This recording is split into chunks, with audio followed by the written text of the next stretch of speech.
नमस्कार दोस्तों।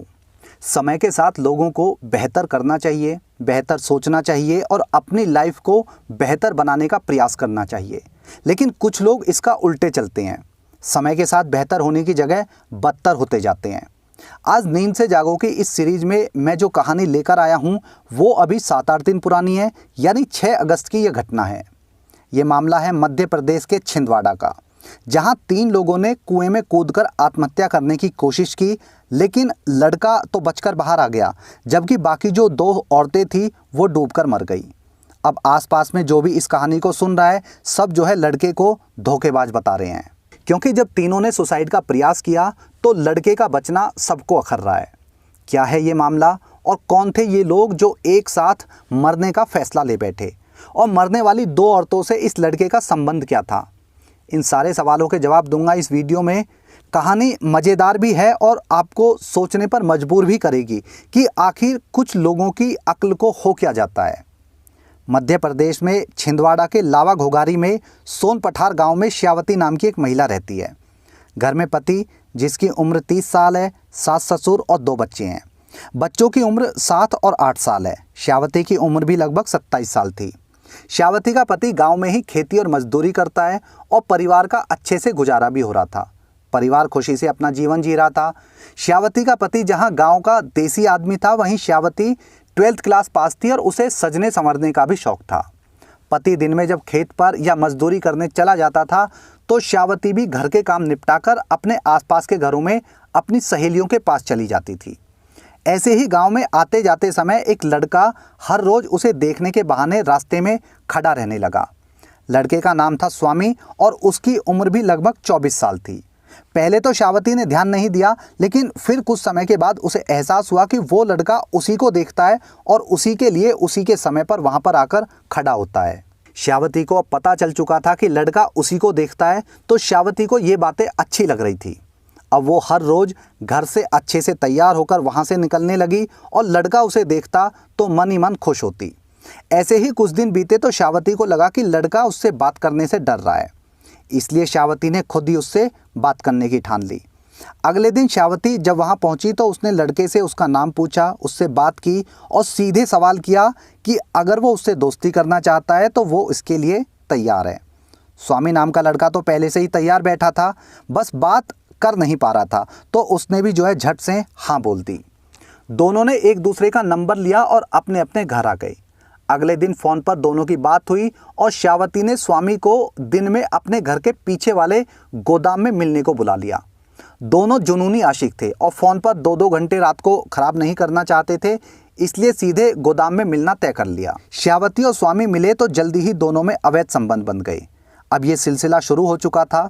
श्यावती का पति सुबह खेत पर जाता, मजदूरी करने जाता और शाम को ही घर में आता था।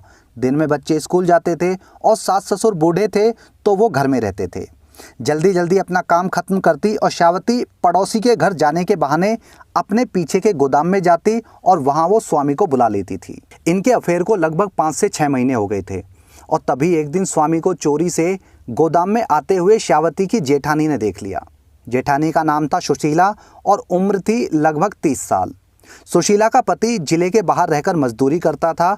इसके भी 2 बच्चे थे और उम्र उनकी 10 साल और 11 वर्ष थी। सुशीला ने श्यावती और स्वामी को रंगे हाथों पकड़ा तो दोनों डर गए। दोनों जो है सुशीला से माफ़ी मांगने लगे, लेकिन सुशीला के मन में कुछ और ही चल रहा था। सुशीला ने कहा कि वो किसी को कुछ नहीं बताएगी, उनका राज हमेशा राज ही रहेगा, लेकिन वो भी इस सब में शामिल होना चाहती है।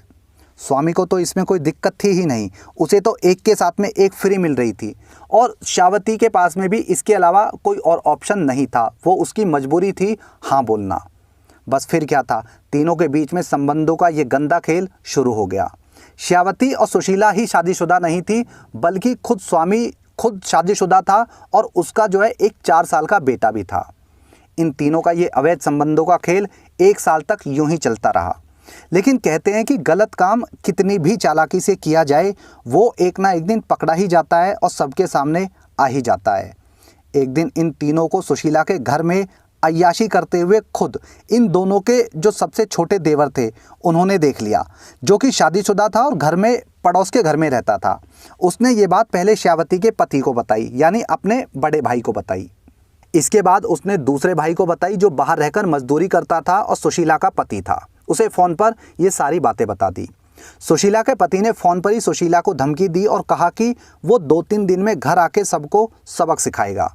इसके साथ ही उसने अपने छोटे भाई यानी श्यावती के पति को भी कोई एक्शन ना लेने को कहा और कहा कि मेरा इंतज़ार करे। घर में पोल खुल चुकी थी, डर लगना लाजिमी था। अब श्यावती और सुशीला ने जो है स्वामी के साथ में प्लानिंग की और 6 अगस्त 2022 को तीनों घर से भाग गए। घर से भागने के बाद तीनों लोग जो है 2 दिन तक पास के गांव के जंगल में छिपे रहे। तीनों ने एक साथ प्लानिंग की और कलेक्टिव सुसाइड का प्लान बनाया। सुशीला ने कहा कि ट्रेन से कटकर मरते हैं, लेकिन स्वामी ने कहा कि रेलवे स्टेशन बहुत दूर है, वहां तक जाना रिस्की है, कोई भी देख सकता है, उनको पकड़ सकता है, इसलिए गांव के ही कुएं में डूबकर मरते हैं। स्वामी यहाँ पर जो है थोड़ी सी चालाकी कर गया। उसने उन दोनों को ये नहीं बताया कि वो तैरना जानता है। वो दोनों स्वामी की बात मानकर तैयार हो गई। तीनों गांव के कुएं के पास गए और कुएं में छलांग लगा दी। यानी 8 अगस्त को ये घटना हुई थी। छलांग लगाने के बाद श्यावती और सुशीला दोनों डूबकर मर गई और स्वामी जो है तैरना जानता था तो आराम से बाहर निकल आया। 9 अगस्त को इनकी डेड बॉडी मिली तो पुलिस ने जांच करनी शुरू कर दी और जल्दी ही वो जो है स्वामी तक पहुंच गई। पुलिस के पकड़े जाने पर स्वामी ने जो कहानी बताई वो भी अपने आप में हैरान करने वाली थी। स्वामी ने बताया कि जब उन दोनों के देवर को हमारे संबंधों के बारे में पता चल गया तो वो दोनों उस पर घर से भागने का दबाव डालने लगी और ऐसा ना करने पर उसका नाम लेकर आत्महत्या करने की धमकी देने लगी, जबकि वो उनसे पीछा छुड़ाना चाहता था।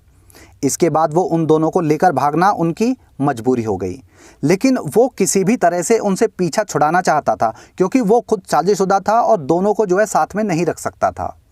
इसके बाद उसने 2 दिन तक उन दोनों को समाज और घर वालों के नाम से डराया और आत्महत्या करने के लिए तैयार कर लिया कि साथ में जी नहीं सकते तो कम से कम मर सकते हैं। यानी प्यार का बहाना बनाया, घर वालों का बहाना बनाया और पति और समाज का डर दिखाया। वो दोनों स्वामी की मीठी मीठी बातों में आ गई और सुसाइड करने को तैयार हो गई। जैसे ही सबने पानी में छलांग लगाई तो कुछ देर वो पानी में रहा, स्वामी पानी में रहा और जब उसने देखा कि दोनों मर चुकी है तो वो पानी से बाहर आकर भाग गया। स्वामी ने बताया कि वो किसी भी हाल में दोनों से पीछा छुड़ाना चाहता था, वो दोनों से तंग आ चुका था। इसके बाद स्वामी को साजिश रचने और आत्महत्या के लिए उकसाने की धाराओं में गिरफ्तार करके जेल भेज दिया। स्वामी को 14 अगस्त को गिरफ्तार किया गया था। दोस्तों, ये कहानी बताती है कि इंसान अपनी इच्छाओं में इतना कैद हो जाता है कि उसे सही और गलत का एहसास हो ही नहीं पाता है। एक शादीशुदा आदमी 2 शादीशुदा औरतों से अवैध संबंध बना रहा है तो कोई बेवकूफ़ भी समझ सकता है कि ये प्यार नहीं है, ये सिर्फ हवस है। लेकिन श्यावती और सुशीला दोनों इतनी पागल हो गई थी कि इस हवस को प्यार मानकर स्वामी की बातों में आकर आत्महत्या कर बैठी। इसमें एक वजह उन दोनों औरतों का डर भी रहा होगा, लेकिन दोनों को जो है अपने घर वालों का डर था और साथ में समाज में बदनामी का भी डर रहा होगा। ये सारे फैक्टर एक साथ में एक्टिव हुए तो स्वामी जो है दोनों का ब्रेन वॉश करने में कामयाब रहा। नतीजा ये रहा कि स्वामी अपनी चाल में कामयाब हो गया और वो दोनों औरतें अपनी जान से हाथ धो बैठी। नतीजा ये रहा कि स्वामी अपनी चाल में कामयाब हो गया और वो दोनों औरतें अपनी जान से हाथ धो बैठी। एक छोटे से सुख के लिए दोनों औरतों के बच्चों से उनकी माँ छिन गई, जिसकी कमी शायद कभी पूरी नहीं हो पाएगी और समाज में उनको जो ताने मिलेंगे, पूरे परिवार को जो ताने मिलेंगे, वो जीवन भर उनका पीछा नहीं छोड़ेंगे। ये कहानी स्वामी के बयानों पर आधारित है जो उसने पकड़े जाने पर पुलिस को दिया था। दोस्तों, कभी भी छोटे से लालच में आकर इतना बड़ा कदम नहीं उठाना चाहिए कि उसका परिणाम इंसान की जान जाने के बाद उसके पूरे परिवार को भुगतना पड़े और पूरी जिंदगी भुगतना पड़े। हम इंसान हैं और गलतियां हम इंसानों के स्वभाव में होती है, लेकिन वो गलतियां इतनी बड़ी नहीं होनी चाहिए कि बात जीवन समाप्त करने तक पहुंच जाए। नींद से जागो के इस एपिसोड में इतना ही। चैनल को सपोर्ट करना चाहते हैं तो थैंक्स बटन से हमें सहयोग करें। अगली वीडियो में जल्दी मिलता हूं। जय हिंद।